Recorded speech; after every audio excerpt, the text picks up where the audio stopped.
And again, we have not been able to do any of this. We have nothing but a school improvement. Who has had a visionary idea when we came to them and talked to them in 2007 that gender was mainstream in the Convention on Biological Diversity, that it was mainstream in the combat to the certification. There was not a single mention on gender and climate change, and they had a vision to support an alliance that has been doing that. So what I'm going to share with you today is part of the process that we went to understand the linkages between gender and climate change. And again, I apologize for those of you who start and were with us yesterday. I'm not going to stand behind the podium. I'll try to do it.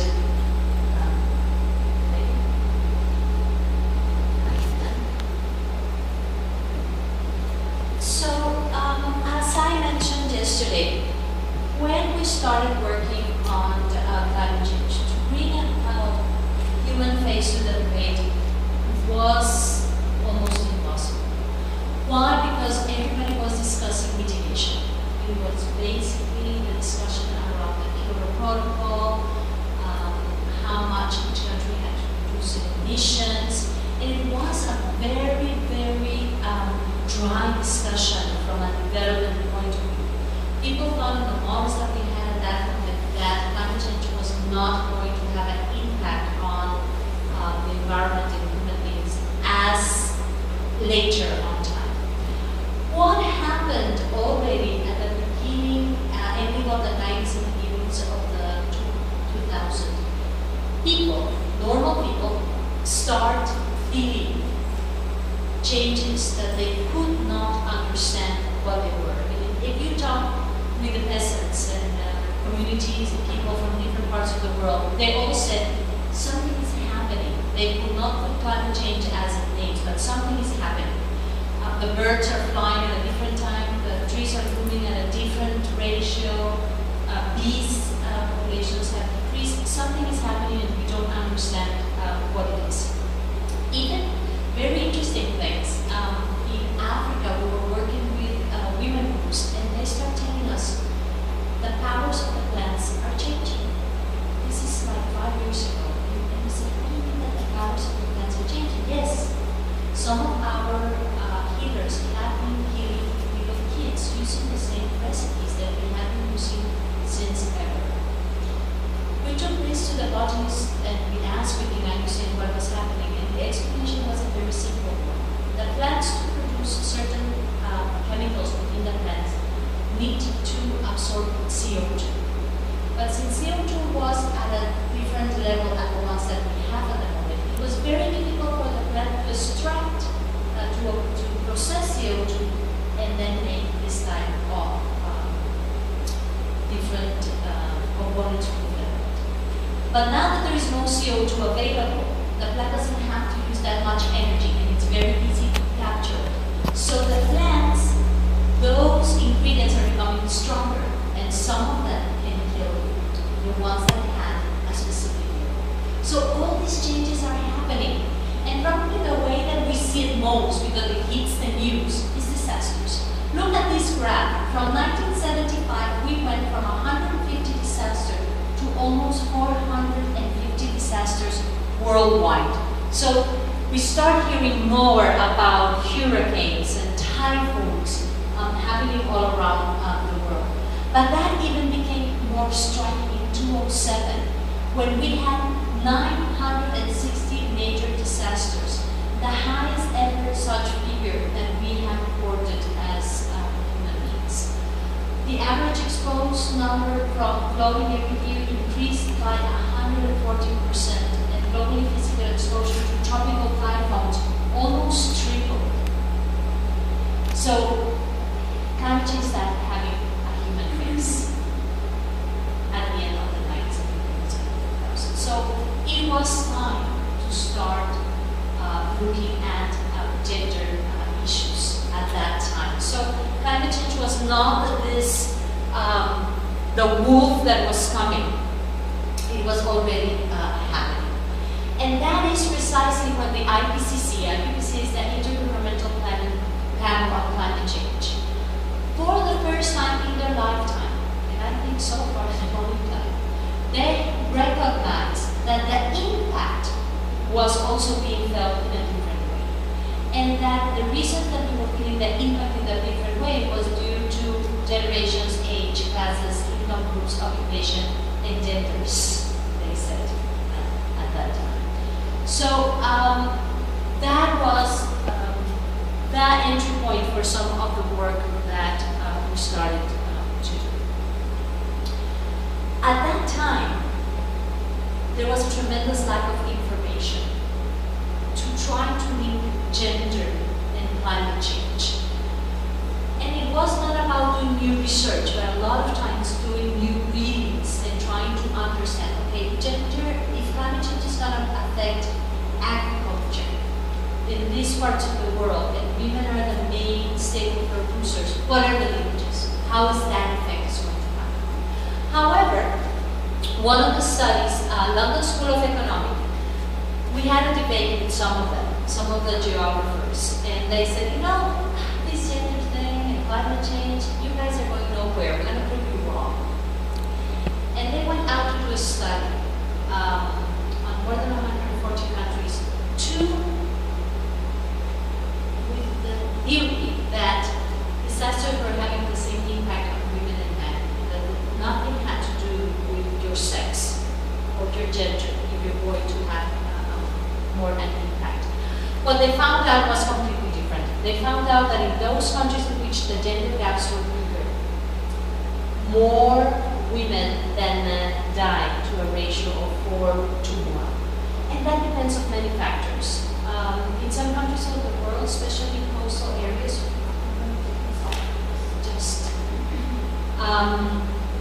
in a lot of places, women are never taught how to swim, for example.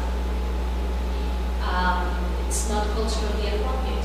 So when they were struck with new disasters, they didn't know how to face them from a single country. In many countries, women, like in the case of Bangladesh and other, women are not allowed to leave their household without a male relative. So they rather drown in their houses than leave the houses without them. So all of these conditions did affect and do affect that more women than men die during disasters. So the causes is not because women are the weakest, and that is a problem sometimes when we try to understand the linkages between gender and climate change. And still the countries, there are a lot of countries now that are working on climate change. And when you make an analysis, more than 75 of the countries portray gender and climate change as women as the vulnerables, with the sick, with the elders, as if they were only vulnerable. Now, vulnerability affects everyone in a different way, and it also has to do where you are within the community. For example, and that's something that we learned very fast in Nepal, for example. It doesn't depend on if you're a woman or a man, but also, for example, what is your past? Or what is your ethnic group that can affect you. So these vulnerabilities on the assets, these physical, financial, human, social, and natural assets that one has, it puts you into the effects of climate change in a different position. And I told you yesterday very, very fast the story of Doña Vera, but I will repeat it for those of you that have heard it 1,000 times, like Jackie Francois. But Doña Vera, it's a woman that lived in the coasts of Honduras when one of the hugest hurricanes arrived. Her friend comes and tells her, Doña Vera, we heard on the radio that winds of 260 kilometers are coming. And her first reaction was, how much is 260 kilometers? She had never been to school, she had never driven a car, not even a bicycle. So for her, 260 kilometers makes no sense. It's like if I tell you right now, you're getting 3,000 views from the sky. You said, should I go out? I still did. Is that too much? Is that too little? It made no sense to her. So her friend said, I heard that the men were having a meeting in a bar, and I overheard that we have to walk by the banks of the stream. And that's the worst thing. That's when you're lost and you're trying to find home, so you can walk by the river banks. So they started doing that. In that process, the waters came down from the mountain and the waves came in, and she lost two of her three kids who were with her. She was in the tree for 3 days, taken to a refugee camp, and she was raped. She was a single mom at the refugee camp. She came back. She used to have a house with a sink and carpet, completely washed away. And she did not until a while. Then the NGO came and said, I mean, don't worry, we're going to really help you reconstruct your house. And where are your property rights papers? And she didn't. So those are the assets. Those are the assets. So Doña Vera ended up being houseless, lost all her kids, being raped, and without possibilities of getting solutions to her problems after facing some of the effects of climate change. So, and that happens all around the world. But it also happened to men that are vulnerable to climate change as well. So it is important to understand what are the vulnerabilities of people to face climate change. We're going to talk about that. So I was telling you these are not anecdotes, because a lot of the time when you talk to people on climate change, remember, these are the big gurus of climate change. They talk in tongues, all it's about acronyms and fancy words. And they say, oh, no. When we talk about gender and climate change, we need scientific data. We don't want your anecdotes. And we say, no. I mean, here you have London School of Economics that can prove to you that there is a direct linkage between deaths of disasters and gender issues. So what that means for adaptation, it means, for example, that women empowerment should be one of the priorities. And it doesn't cost much to do women empowerment. You don't need to build an app, you don't need to build new windmills. It's a very easy process if there is the political willingness to do that. We have been doing some training in different parts of the world, Latin America, Asia, Africa, about gender and climate change. And when the women understand the linkages, they come up with all these new coping strategies. But the first thing that they will tell you, Jordan is a great example of what happened. Scarcity, water scarcity. It's one of the most scarce water countries in the world. And they were seeing more and more a reduction on rainfall, and the wells were getting dry. And they're trying to create all these coping strategies, but they weren't enough. When we explained them about climate change, they were really mad. They said, why? Nobody ever told us that this was going to get this bad. And it's going to get worse. Why had the government, knowing this, had not let us know that this was happening, so that we can start looking for solutions to the problems that we have. So empowerment also a lot is about knowledge that you can have to do that. Francois, before he came working on gender, he was working on GIBIF. And GIBIF, it's the Global Biodiversity Information Facility. And they were collecting all this information about malaria mosquitoes, and with ecosystem modeling, how the malaria mosquitoes' boundaries are just going to change around the world. So how they're going to move into areas that they have never been before.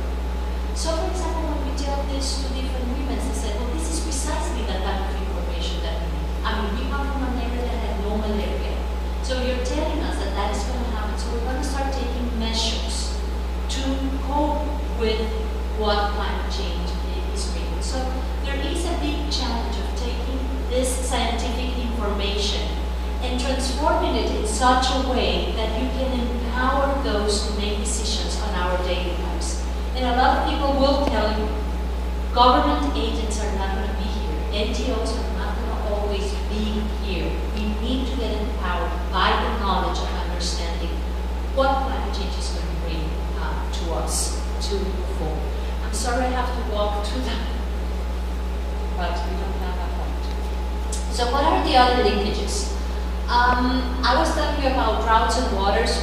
We know about a lot of increasing frequency and intensity of droughts in many regions. What is happening is that in a lot of places it's raining too much, and in other places it's raining too little. And we know, for example, what it means carrying great amount of water. For example, 100 liters of water per day, it's 100 kilograms on your spine cord if you have to carry it on your head or on your hips. And this, for example, it's one of the causes for miscarriages in a lot of countries that we're working. And it's just becoming longer, the walk that some of the women and the children have to do. And women, for example, in various countries said we can't afford to walk any longer. We're walking 12 and 14 hours a day to bring a pail of very dirty water for our world. Thank you.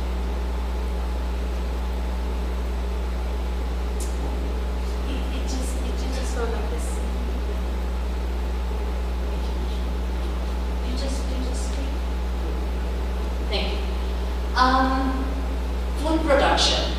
Food production, it is expected to decline if the temperatures rise above 2 degrees. And we already know that the countries around the world do not want to make an agreement, even that we might face even higher increases in temperature. The other day we were having a discussion is that possibly climate change is a decision that politicians should not make, because politicians usually have very long terms, short terms, 4 years, 5 years. And climate change is a decision that is going to take 20, 30, and 50 years. So a lot of politicians will tell you, I'm not going to even be there for the voters. So probably we are discussing it with the wrong place. What do you think, Anna? So